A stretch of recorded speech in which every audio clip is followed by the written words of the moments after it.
30 గుంటల పొలం ఉంది. నా 3 బిడ్డలకన్నీ నేను ఇచ్చుకున్నా. ఇవాళ ఈ పొలం కరెంట్ తంబాలు పడతాయని మాకు బెదిరించారు. మాకు ఇంత ధైర్యం లేకుంది ఫస్ట్. ఇప్పుడు ఈ కలెక్టర్ ఆఫీస్ కాడికి వస్తే కూడా మాకేం ఆదరవు లేకుండే. ఇప్పుడు ఈ తమ్ముడు వచ్చి మనం లోపల దొరకపోయినాక ఇప్పుడు ఆయన మాటలు వింటుంటే మాకు కూడా ధైర్యం వస్తుంది. ఏడికైనా సరే మేము కొట్లాడతాం. నా పిల్లలు మాత్రం అన్యాయం చేయకూరి. మీకు దండం పెడతా, మీ కాలు మొక్కుతా 10,000 చరణాస్తులు అందరికీ మీకు దండాలు పెడతా.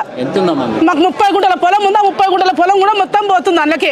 నాకేం ఆదరణ, మా ఈత చెట్లు తాడి చెట్లు మేము గౌన్లం కళ్ళు అమ్ముకొని బతోళ్ళం. ఇప్పుడు అది మొత్తం పోయింది. మేము ఎట్లా బాధరు, మాకేం లేదు.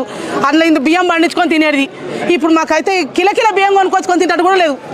మాకు అంత అఘోరంగా చేసిండు. మాకైతే మాకు తెలియక మేము నోరెలా పెట్టినాం. ఇంట్లో అన్యాయం ఏంటంటే 3 పిల్లలకు 10 గుంటలు ఇచ్చిండు. ఇస్తే ఇప్పుడు అల్లుళ్ళేమో ఉన్న భూమి పోతున్నది బిడ్డను తీసుకోపోమని చెప్తున్నాడు. అది అట్లే ఉంది సార్. మాకు నా పిల్లలకు నేను 10 గుంటలని పెళ్లి చేసిన అందరికి 3